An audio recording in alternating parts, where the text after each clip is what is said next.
The song For Good is already a timeless classic. I mean, what a gift that a director gets to have this to put in your movie as a beautiful expression of what the character's going through.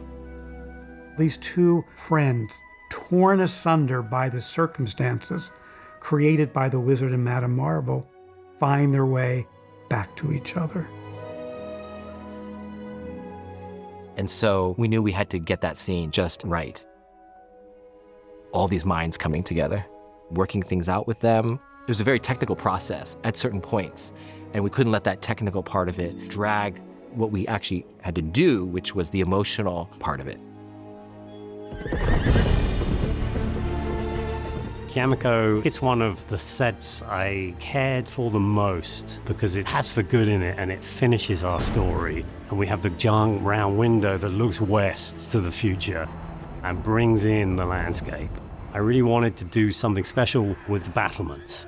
And so it sort of became this sort of heavy tower that castles are, but then strangely light in the middle, and then it floats above. So it sort of gave maybe a new definition of an old castle. Elphaba and Glinda are standing between these two stone sculptures of two women, and they're standing on this sort of ruins of the castle, very close to the edge.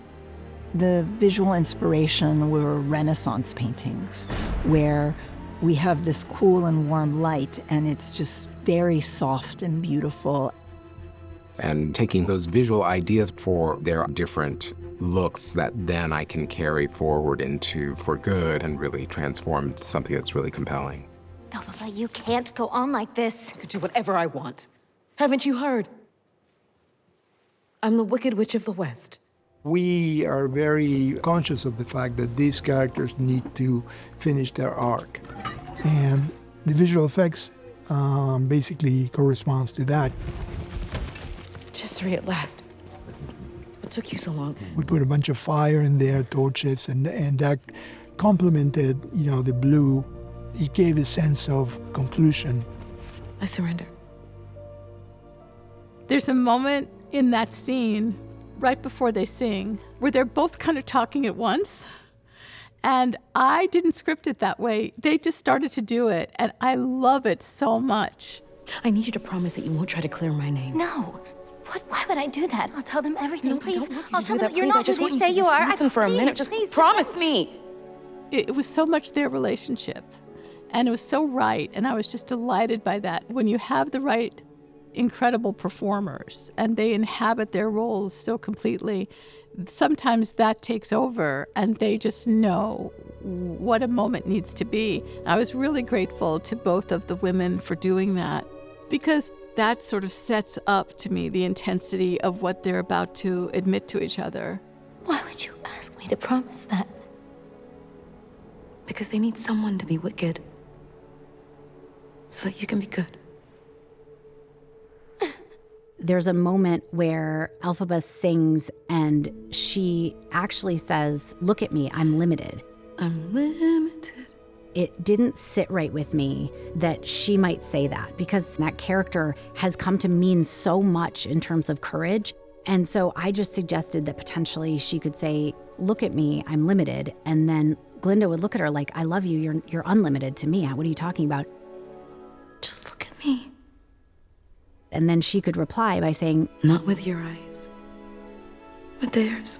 And that was the thing that fundamentally made Glinda understand why she had to leave. I'm limited. And just look at you. You can do all I couldn't do. Glinda. It's important that they're sitting in the right space, because the orchestration actually is incredibly light and simple leading into it on purpose. I think the background sounds are incredibly important in that. They're in this castle, but it's all on plywood on a set. And so when they walked around, it would sound like they were walking on wood, which wasn't going to work. So there was a lot of work put into moving those sounds and replacing them. The first time we had the scene, we had wind and crickets and birds and all the stuff. And like every pass, we like, get rid of that, get rid of that, get rid of Right. that. Any of those ambient sounds could easily have it just distracts you from the vocal, but you can't not have them. It's like a cradle to sit this song into. Take it. What? Elfie. Go on. Take it. But you know, I can't read this. Well, you have to learn. We can't let good be just a word. It has to mean something. It has to change things. The idea of being good in the world and how to send that as a message is something really unique to this film and into the scene. Because now it's up to you. For both of us.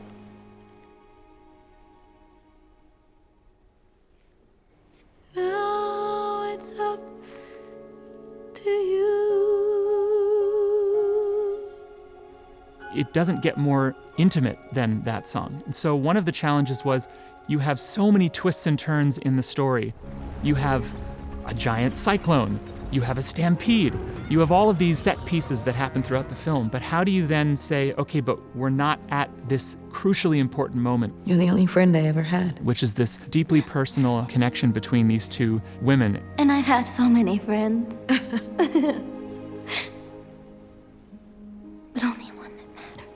It was always a matter of finding room for an intimacy that ultimately pays off extremely well when you get to that song. I've heard it said that people come into our lives for a reason. The lyrics were the first thing I went to understand were the foundation of the scene and their true intention of it. Words first. So when we would rehearse the song, we would speak it first. So the girls would just say it out loud as if it were dialogue. And we would work it out and find the emotion in it before we ever touched the music. Well, I don't know if I believe. It's really heartbreaking, but it really is for them their final moment to profess how much they love each other and how much they care about one another and what they admire in one another. And to have the privilege to say, yeah, we weren't perfect, but my goodness, I love you. And I'm so thankful for the pieces of me that are gonna hold you forever. How are you communicating this? When are you looking in her eyes? When do you turn away?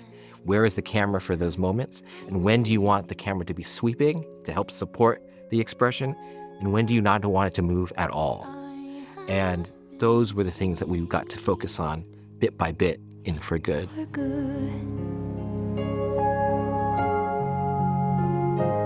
In a world maybe. Nothing matters except this truth about who we are to each other. And that's an incredible light in someone's life.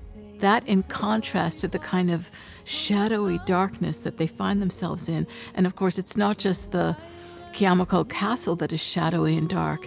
It's the world they're living in at that point. Like a handprint on my heart. It's the moment that they ask for forgiveness. It's the moment that they ask for absolution. And they can finally put down what they've been holding on to. Being my friend,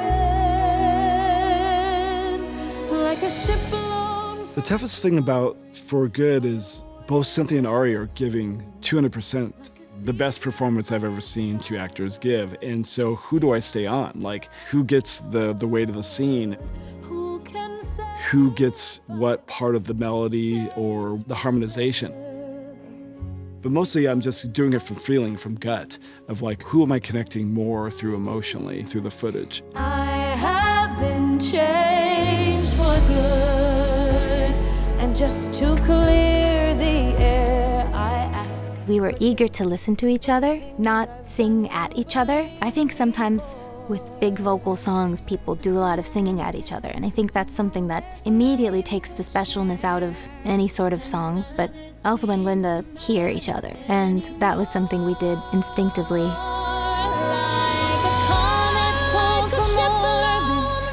This 360-degree shot is our visual language with Elphaba and Glinda. They are connected in one circle. Their friendship changes the course of so many lives. It is an ask for forgiveness. It is a goodbye. And that's intimate. And the only way you can see that intimacy is to be right in there with them. And because I knew you. Because I knew you. Movies expose people in a way that you're not exposed on stage. The camera's right there, and it's such a vulnerable position to be in. The performance of For Good by Cynthia and Ariana is the most vulnerable performance that I've ever seen of this song.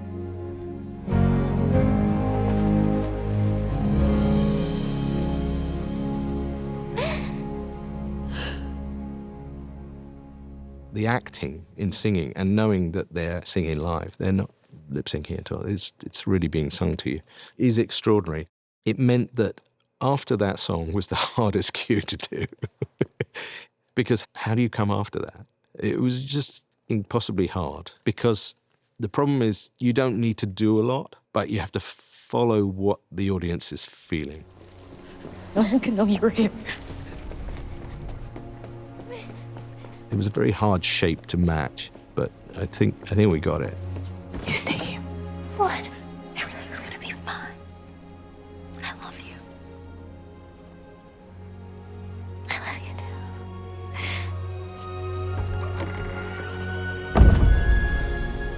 too. And then you have this in-camera split screen where they're on each side of the door and holding on that shot and just letting it breathe. There's just something about that scene. It's so intimate.